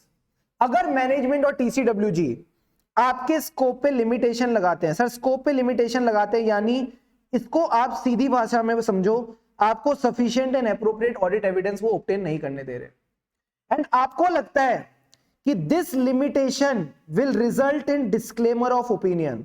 Disclaimer of opinion का मतलब है ये limitation जो है इसका जो impact है ये मटीरियल है, ठीक है, हम तो मटीरियलिटी देखते हैं ना, इसका इंपैक्ट मटीरियल है plus it is pervasive to the financial statements. Sir pervasive का क्या मतलब है? आप इसको ये मान के चलो it affects financial statements as a whole. मोटा माटी आप पूरे फाइनेंशियल स्टेटमेंट्स के ऊपर ही कंफर्ट नहीं ले पाओगे, आप रीजनेबल एश्योरेंस नहीं ले पाओगे, तो आपका ओपिनियन आपको डिस्क्लेम करना पड़ेगा। डिस्क्लेमर ऑफ ओपिनियन का मतलब है you will not be able to give the opinion. मुझे एक बात बताओ, जिस ऑडिट एंगेजमेंट का आप एक्सेप्ट कर रहे हो और एक्सेप्ट करने से पहले आपको पता है कि आप रीजनेबल एश्योरेंस नहीं ले पाओगे, आपको ऑडिट एविडेंस इकट्ठा करने नहीं दिया जाएगा एंड इंपैक्ट मटेरियल भी है, यानी it will affect the decisions of the users of financial statement plus it is affecting financial statement as a whole. पूरे के पूरे फाइनेंशियल स्टेटमेंट एक तरह से इंपैक्टेड है, जहां आप अपना ओपिनियन ही नहीं दे पाओगे। क्या आपको ऐसी एंगेजमेंट एक्सेप्ट करनी चाहिए? The answer is no. आपको ऐसी एंगेजमेंट एक्सेप्ट नहीं करनी चाहिए। You will not accept such limited audit engagement. क्या ये बात बहुत लॉजिकल है? हाँ सर ये बात बहुत लॉजिकल है। तो ऑडिट एंगेजमेंट एक्सेप्ट करने से पहले अगर आपको मैनेजमेंट ऐसे इशारे दे रही है, टीसीडब्ल्यूजी ऐसे इशारे दे रही है कि आओ तो सही, आओ कभी हवेली पे, हम तुमको एक भी ऑडिट एविडेंस इकट्ठा नहीं करने देंगे, और आपको पता है इसका इंपैक्ट ऐसा है कि आप अपना ओपिनियन भी एक्सप्रेस नहीं कर पाओगे, जिसको हम बोलते हैं डिस्क्लेमर ऑफ ओपिनियन, तो मेरे दोस्त आप ऐसी ऑडिट एंगेजमेंट को एक्सेप्ट नहीं करेंगे। क्या ये सिंपल सी बात समझ आई? जल्दी से बताओ हाँ या ना।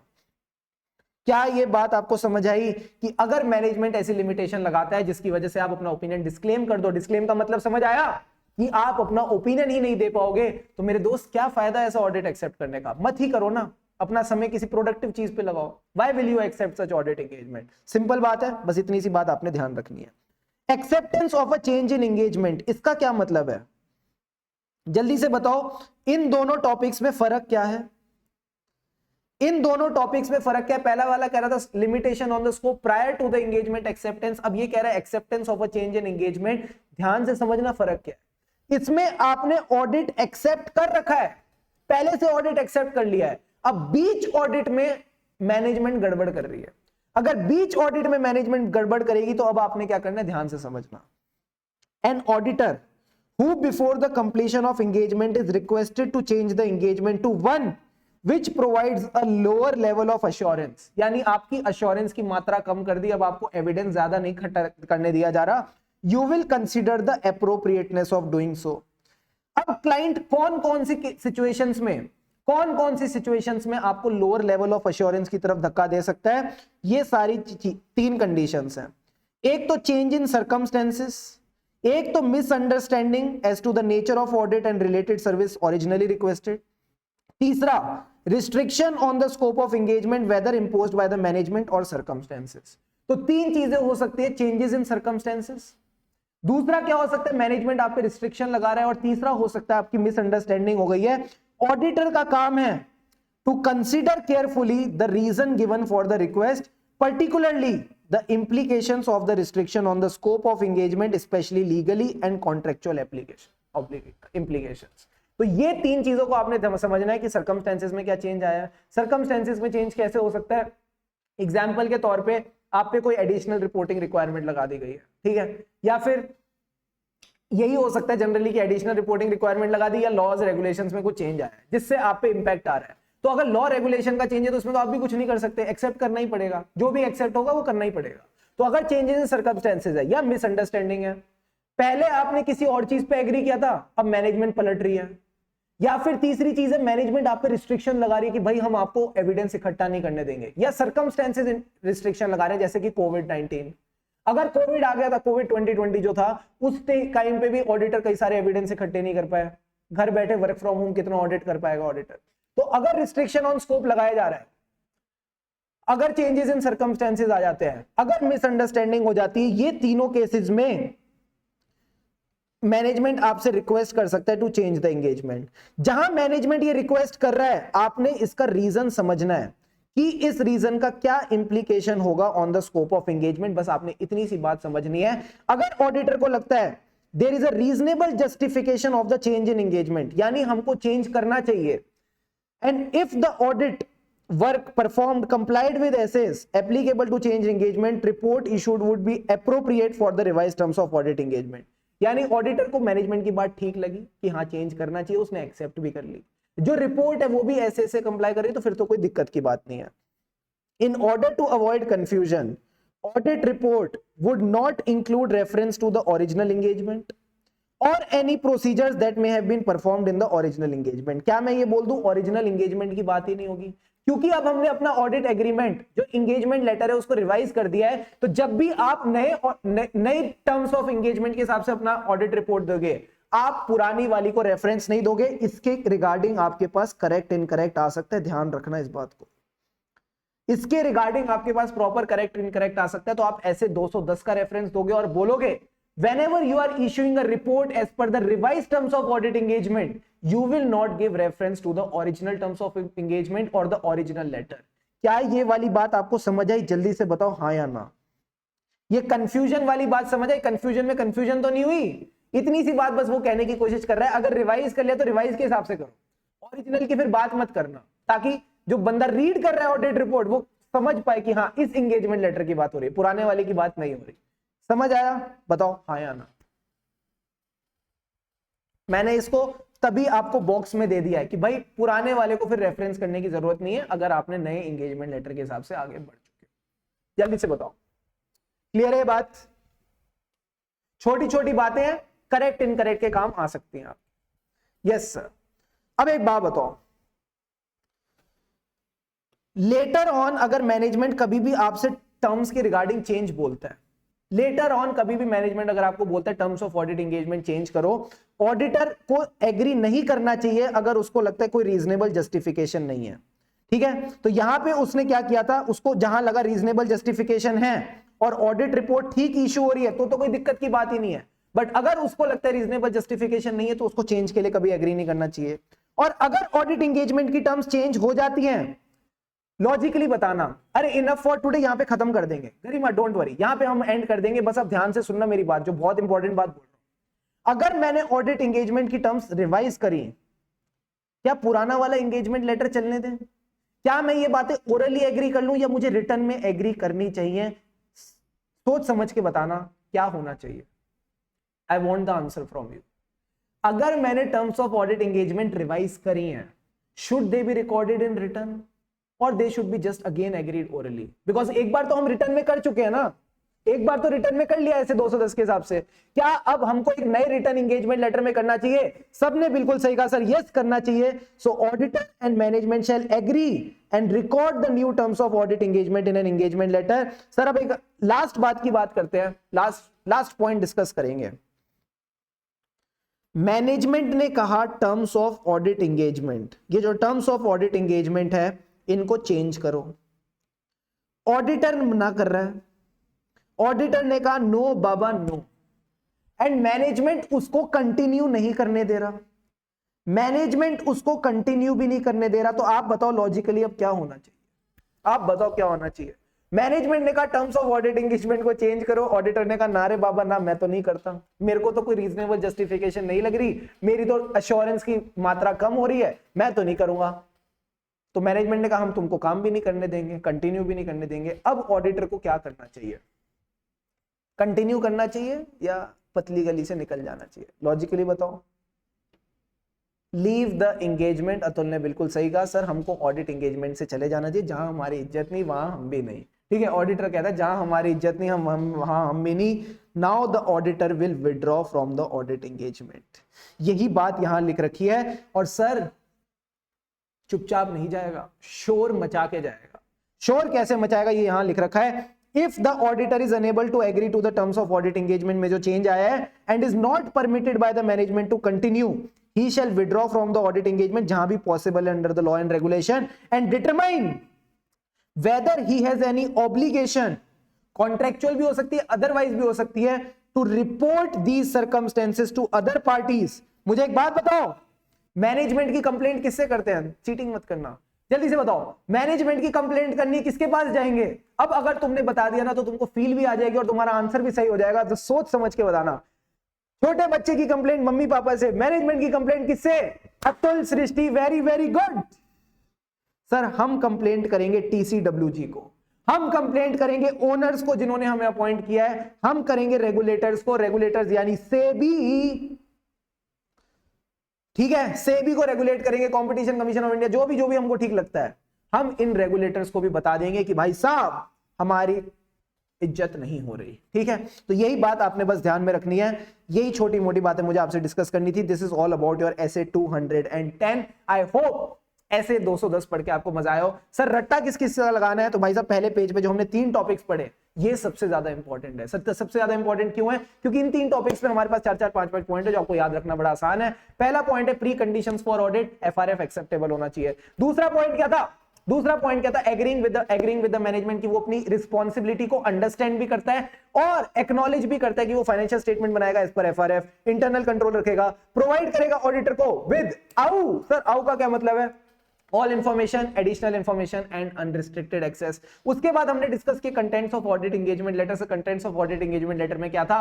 सबसे पहले objective and scope of audit, दोनों पार्टीज की रिस्पॉन्सिबिलिटी, FRF और reporting form and content of audit report. And then the third point that we discuss was कब ऑडिट एंगेजमेंट का लेटर हमको चेंज करना पड़ेगा। मैंने कहा पहले तो जब मिसअंडरस्टैंडिंग है, दूसरा हमारी terms of audit engagement revise हो गई है। अगला सेट क्या था? सर अगला सेट था बिजनेस बदल गया, बिजनेस को मैनेज करने वाले बदल गए या बिजनेस के ओनर बदल गए। And the third set was FRF बदल गया, रिपोर्टिंग रिक्वायरमेंट बदल गई या लॉ रेगुलेशन बदल गए।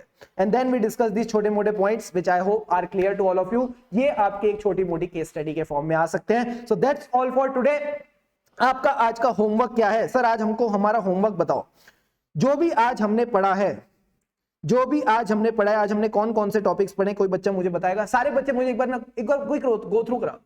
What are the topics that we have discussed since the day we started with this topic? सबसे पहले हमने पढ़ा conduct of audit in accordance with standards on auditing। एक पेज का टॉपिक था, जनरल पेज था, हमने रीड किया, समझ आ गया, वेरी इजी टॉपिक। अगला टॉपिक हमने क्या किया याद है? हाँ सर याद है, प्रियंका चोपड़ा वाला याद है? प्रियंका चोपड़ा वाला क्या था सर? वो नॉट टू डिसीव, क्या था वो? Financial statement should not deceive anyone, financial statement not misleading. Very very good. Financial statement not misleading, बहुत बढ़िया, जिसमें हमने 3 पॉइंट एंट्रीज वाले करे थे एंड क्लियरली कंफर्म करेंगे वो ट्रू एंड फेयर है। Very very good. फिर हमने क्या डिस्कस किया सर? फिर हमने क्या डिस्कस किया था? एक और टॉपिक डिस्कस किया था। उस टॉपिक में क्या था? Advantages of audit. Advantages of audit. Sir advantages of audit में क्या पढ़ा था? एडवांटेजेस ऑफ ऑडिट में हमने क्या पढ़ा था? एडवांटेजेस ऑफ ऑडिट में मैंने आपको बोला था सेल्फिश, कि ये हमारे इंटरेस्ट को सेफगार्ड करता है। कैसे? एम्प्लॉयज के सिर पे तलवार लटक रही होती है तो acts as a check on the employees, plus moral check रहता है एम्प्लॉयज पे। दूसरा क्या था? वेस्टेज और लॉसेस को पकड़ता है। जब सब अच्छा चल रहा होगा तो लाइसेंस इशू हो जाएगा, एंड लाइसेंस इशू हो जाएगा तो everything will settle the liability, settle the partners, वो जब भी निकलेंगे आएंगे जाएंगे जो भी था, एंड आखिरी में डिस्प्यूट भी सेटल हो जाएंगे। Very very good. Then we discussed about the threats. I think हमने थ्रेट्स के बारे में पढ़ा था। यस सर, हमने थ्रेट्स के बारे में पढ़ा था। टाइप्स ऑफ थ्रेट्स पढ़े थे। टाइप्स ऑफ थ्रेट्स का क्या मतलब था? हमने पढ़े थे साफी, राइट? साफी का क्या मतलब था? Self interest threat, self review threat, advocacy threat, familiarity threat, intimidation threat. Aspects of audit रह गया, राइट? एस्पेक्ट्स ऑफ ऑडिट रह गया। एस्पेक्ट्स ऑफ ऑडिट में क्या था? आप 2 तरह के सिस्टम्स को चेक करो, फिर बैलेंस शीट पीएनएल देखो एंड स्टैट्यूटरी रिक्वायरमेंट्स देख के रिपोर्ट इशू कर लेना। आई होप ये बात आपको याद आ गई है। And then we discussed about threats के बाद हमारे पास इसका था सेफगार्ड्स की भी हमने कुछ बात की थी एंड लास्ट में हमने डिस्कस किया SA 210। Are you able to recall? देखो की बहुत सारी बातें हैं, बट जब याद करें ना कुछ ज्यादा डिफिकल्ट नहीं है, ज्यादा टफ नहीं है, ठीक है, आराम से हो जाएगा। तो इन्हीं चीजों को आज आपने एकदम ना, जैसे कहते हैं ना, शिद्दत से रिवाइज करके आना है बिफोर द नेक्स्ट क्लास। आप इन चीजों को एकदम प्यारे तरीके से रिवाइज करना। मैं बता रहा हूं आपको, अगर आपने इनको एकदम बढ़िया तरीके से रिवाइज कर लिया ना, कोई नहीं रोक सकता आपको एकदम शानदार कॉन्फिडेंस लाने से, राइट? तो दैट्स ऑल फॉर टुडे दोस्तों। Have a great day ahead. हम है राही ऑडिट के, फिर मिलेंगे चलते चलते। आज के लिए इतना काफी है।